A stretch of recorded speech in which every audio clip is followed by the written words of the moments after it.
ബാറുടമകളുടെ പണപ്പിരിവിൽ കേസെടുക്കാനാകില്ലെന്ന് crime branch. കോഴ നടന്നതിന് തെളിവില്ല. പ്രാഥമിക അന്വേഷണത്തിൽ കേസെടുക്കാനുള്ള തെളിവ് ലഭിച്ചിട്ടില്ലെന്ന് ക്രൈംബ്രാഞ്ച്. ഷീജ ചേരുന്നു. ഷീജ, എന്തൊക്കെയാണ് ഈ അന്വേഷണവുമായി ബന്ധപ്പെട്ട് ക്രൈംബ്രാഞ്ചിന് ലഭിച്ചിട്ടുള്ള വിവരങ്ങൾ? ഷമ്മി, ഏതായാലും പുറത്തു വന്ന ശബ്ദരേഖ, അതായത് ബാറുടമയായ അനിമോന്റെ ശബ്ദരേഖ പുറത്തു വന്നിരുന്നു. അതിൽ ബാറുടമകളോട് പണപ്പിരിവ് ആവശ്യപ്പെടുന്ന ഒരു ശബ്ദരേഖയാണ് പുറത്തു വന്നത്. ഇതുമായി ബന്ധപ്പെട്ട് ഗൂഢാലോചനയുണ്ട് എന്നുള്ളത് ആദ്യ ദിവസം തന്നെ എക്സൈസ് മന്ത്രി MP രാജേഷ് വ്യക്തമാക്കിയിരുന്നു. തുടർന്ന് മന്ത്രിയുടെ ഓഫീസ് DGPക്ക് പരാതിയും നൽകിയിരുന്നു. ഈ പരാതിയിന്മേലാണ് ക്രൈംബ്രാഞ്ച് പ്രാഥമിക അന്വേഷണം നടത്തിയിട്ടുള്ളത്. ഇതിൽ കൃത്യമായ രീതിയിൽ കേസെടുക്കാൻ ഉള്ള മതിയായ തെളിവുകൾ ഇല്ല എന്നുള്ളത് തന്നെയാണ്. കാരണം കഴിഞ്ഞ ദിവസം ഇതുമായി ബന്ധപ്പെട്ട് കേസിൻ്റെ അന്വേഷണവുമായി ബന്ധപ്പെട്ട് അന്വേഷണ ഉദ്യോഗസ്ഥർ ഇടുക്കിയിലെത്തുകയും ഈ ശബ്ദരേഖയുടെ ഉടമയായ ബാറുടമയായ അനിമോനിൽ നിന്ന് മൊഴിയെടുക്കുകയും ചെയ്തു. അതിൽ അനിമോൻ കൃത്യമായ രീതിയിൽ കാര്യങ്ങൾ പറഞ്ഞിരുന്നു. ഇതിൽ സർക്കാരിന് നൽകുവാൻ വേണ്ടിയല്ല പണം പണം നൽകണം എന്ന് ആവശ്യപ്പെട്ടിട്ടുണ്ടായിരുന്നത്.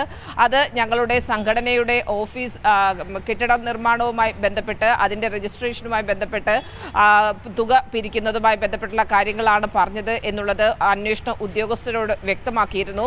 ഈ ഒരു സാഹചര്യത്തിലാണ് പ്രാഥമികമായി നടത്തിയിട്ടുള്ള അന്വേഷണത്തിൽ കേസെടുക്കാനുള്ള ഒരു തരത്തിലുള്ള തെളിവ് ലഭിച്ചിട്ടില്ല. ബാർകോഴ എന്ന രീതിയിലേക്ക് ഒരു തരത്തിലുള്ള സംഭവങ്ങളും നടന്നിട്ടില്ല, പണമിടപാടും നടന്നിട്ടില്ല എന്നുള്ള അന്വേഷണത്തിലെ കണ്ടെത്തലാണ് ഇപ്പോൾ ഉണ്ടായിരിക്കുന്നത്. അതിൻ്റെ പശ്ചാത്തലത്തിലാണ് ഏതായാലും ഇതിൽ കേസെടുക്കാൻ സാധിക്കില്ല എന്നുള്ള ഒരു റിപ്പോർട്ട് ഇപ്പോൾ ക്രൈംബ്രാഞ്ച് സംഘം നൽകിയിരിക്കുന്നത്. ഏതായാലും ക്രൈംബ്രാഞ്ച് നടത്തിയ പ്രാഥമിക അന്വേഷണത്തിലാണ് ഇക്കാര്യങ്ങൾ വ്യക്തമായിരിക്കുന്നത്. ഇത് അതിന് മുൻപ് തന്നെ കാര്യങ്ങൾ അനിമോനും അതോടൊപ്പം തന്നെ സംഘടനയുടെ പ്രസിഡന്റും ഒക്കെ വ്യക്തമാക്കിയിരുന്നു. ഇതിൽ ഒരു തരത്തിലുള്ള കോഴയിടപാടും നടന്നിട്ടില്ല. പ്രത്യേകിച്ചും ഇതിൻ്റെ കെട്ടിട നിർമ്മാണവുമായി ബന്ധപ്പെട്ടിട്ടുള്ള ഒരു പണപ്പിരിവുമായി ബന്ധപ്പെട്ട കാര്യങ്ങളാണ് പറഞ്ഞിട്ടുള്ളത്.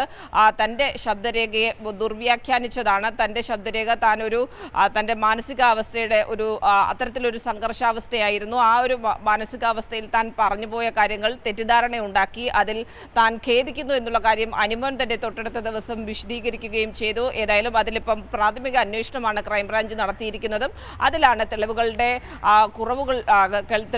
മതിയായ തെളിവുകൾ ഒന്നും തന്നെ ഇതുമായി ബന്ധപ്പെട്ട് ഇല്ലാത്ത ഒരു സാഹചര്യത്തിൽ ഇതിൽ കേസെടുക്കാൻ സാധിക്കില്ല എന്നിപ്പോൾ കണ്ടെത്തിയിരിക്കുന്നത്.